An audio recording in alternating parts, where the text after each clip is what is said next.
The Ténéré 700, we actually got to borrow a couple of Ténéré 700 Extremes, so the more tall version of it with the slightly upgraded suspension. And it was actually your first time, I'm going to say, ever riding a Ténéré. Is that true, or is that just off-road? No, yeah, not technically true. I mean, I have ridden it, but literally around the corner. So yeah, we've got one for Urban Rider. I say we've got one. Andy's T7 we've used for shoots and stuff. So I'm familiar with the sort of dimensions of it. I've taken it out a few times just to shoot with, but it's just on the road. So that is the first time I've had any extended interaction with it, and definitely the first time I've taken it off-road. And it is the most extreme version of it. So it's the best in a way. I mean, you can tell me whether it's the best Ténéré, but yeah, it was a good one to pick. Well, I mean, I'm interested to get your thoughts, because I think the general perception is that if you want to buy an adventure bike, a middleweight for off-roading, you know, the Ténéré is pretty much the default recommendation. Maybe something like the Touareg 660 as well from Aprilia, because they're not too big and they're not too heavy and they're not massively overpowered. So how did it feel for you out on the trails? Do you know, the first impression actually was that I was really pleasantly surprised with the fact that I was not dangling toes off the side of it, because it is the taller version as well, or it's the tallest Ténéré you can get. And I was expecting to struggle with the height of it, but actually 910, mate. 910 millimeters the seat height. Either I've grown, or it's not that intimidating, or there's some sort of wizardry they're doing with the proportions of it. I think probably quite a narrow seat helps. But yeah, nice when we sort of first set off. And it did impress, actually. So it was a good choice for the day. I would say, because obviously I don't do it a lot. Neither of us really do a lot of off-roading. Just whenever the opportunity comes up. And if anyone ever sort of dangles keys at you and says, do you want to go and do a fire trail or something, then neither of us are going to turn that down. I think that's the one guarantee, where if someone's like, go and take it off-road, we'll definitely jump at the chance. So it was, it was a really fun bike to take off-road. But I do think, because obviously I owned an Africa Twin, I took that off-road once or twice, but only lightly, and we did the Honda Adventure Experience.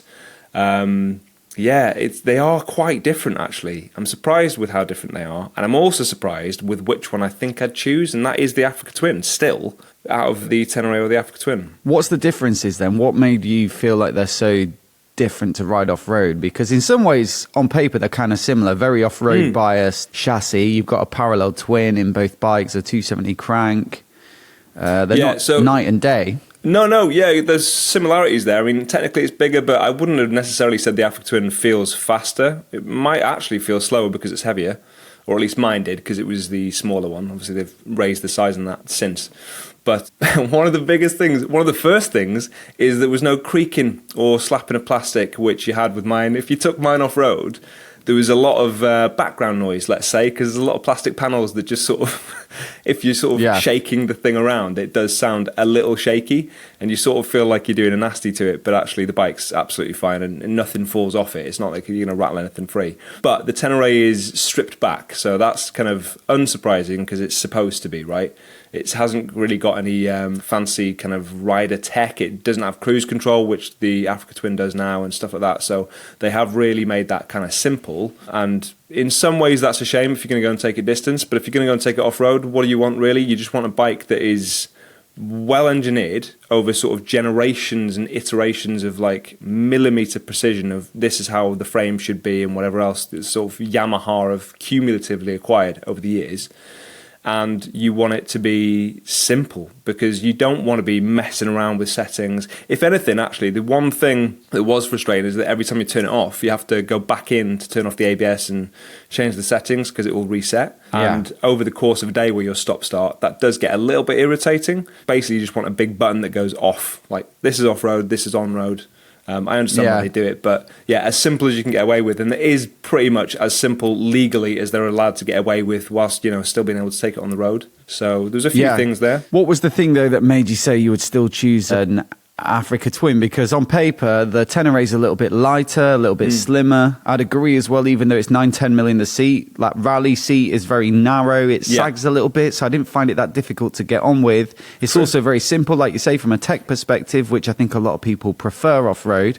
But after riding both, you're saying you still feel like you would go for an Africa Twin. Do you know what it is? It's because I don't do a lot of off-road, and the Honda is less aggressive. It's more cushy and more forgiving. So if you've never done off-road before, And when we did the Honda Adventure Experience, I'd not really done anything serious off-road. So I was looking at that and being like, this is a big bike. This could go wrong today.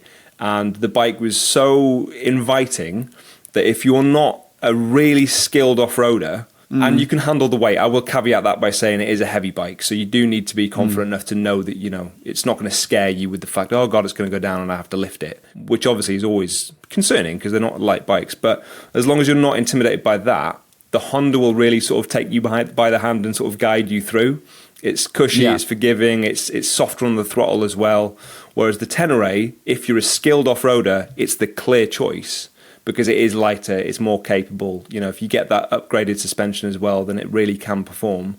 So it will ride very well, and it's not a scary bike, but I just think that the Honda is a little bit softer, like I say, just a bit easier. I think one thing I really like about the Africa Twin as well is you have that extra capacity, and it really just feels like it can chug without stalling, really low in the revs. And also, if you look at the chassis as well, and like how the engine is sort of slung in the chassis, it's really low and canted forward. And I do feel like the Africa Twin feels a little like the center of gravity is lower, although that probably wasn't helped by being on the extreme version, which is exactly. That's what I thought as well. Yeah, the weight feels a bit lower, so it sort of feels a bit more like it's gyroscopically balanced. Like it's literally you just sit there and let the bike do its thing. And even more so if you get the DCT. So if you just like, bike, do your thing, and I'm just going to sit here and enjoy the view, and it's great.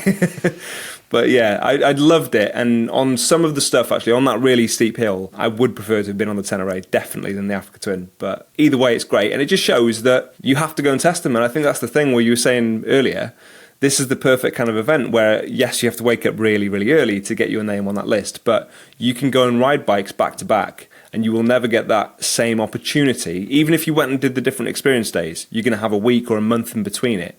So you're going to maybe forget and reset. Whereas on this one, you can go nearly back to back and really, really compare. And you will find that you gravitate more towards one than the other. And that makes me want to try things like the GS, which I've never tried off-road, and other competitors as well. I think the real advantage there is, you know, let's say you went and borrowed a demo bike from a dealership as well, something like Fowler's in Bristol, where they have a lot of different brands. You know, they're not really going to be that happy if you bring it back having dropped it off road or whatever. There are trails nearish by, but like that's probably not what you want to be doing. Whereas at ABR, the teams that are running a lot of the demo rides are from the adventure experiences, and the fleet of bikes we were riding, for example, was from Yamaha's adventure experience in Wales, and that means that these bikes are being prepped for off-roading, so they've got a lot of protection on them, they've got the right tyres on them, they've removed a couple of things like the mirrors and stuff like that, and so the expectation is for you to take them off-road and give them a bit of a hiding, and those bikes are built as a fleet to handle a good season of adventure experience damage and wear and tear. So yeah, it's a brilliant thing to be able to just go and back to back them. I think for me, I probably feel a bit like you. I think if I was riding something quite tricky off road, I'd pick the Ténéré just for the kind of lightness and simplicity and that sort of thing. If I was doing more on off riding and a little bit of touring and wanted kind of an all-rounder out of the two, I think it'd have to be the Africa Twin. There is a bit of a price difference, it's worth saying. I think the Africa Twin starts at about 13 or 14 grand, whereas the Ténéré is at about 10. So hypothetically, you know, we're talking like we've got all the money in the world. That would also be a big factor if I was buying one. But yeah, thoroughly enjoyed it. There's a full review actually of the Ténéré Extreme that just went up about an hour ago as we're recording. So by the time this podcast has gone out, it'll have been up for a while. But yeah, thoroughly recommend checking that out for anyone who's interested in the Ténéré Extreme. You might see a bit of Tim's bum as well in the riding footage because I was riding behind you. So there's another motivation as well. If you want to see me. Yeah, go on then. Oh, I tell you what, it was slow going when we set off, wasn't it? Because I was trying to vlog the experience and talk about what the bike's like to ride. That is very tricky to jump on a big, tall bike like that on a trail you've never been on. I wasn't really sure what the course was going to be like. I was riding at a snail's pace, holding you up and the guy behind me. Halfway through the ride, switched it off, and I had a really good time after that. Yeah, you're going steady. It gave me false confidence because I was like, oh, Rob's a bit nervy today. All right, I'll go ahead of you. And then later on, you were on my tail, and I was like, oh, okay, what's this? It was like you just wanted something to chase. Honestly, well, I was a little bit groggy as well that day, let's say. We had a few pints the night before. Sleeping in the van is never really the same as a good night's rest. And sometimes the words just won't come to you. Yeah. And I really had to just slow down and really think about what I wanted to say about the bike. So sounds like excuses, mate. Yeah, exactly.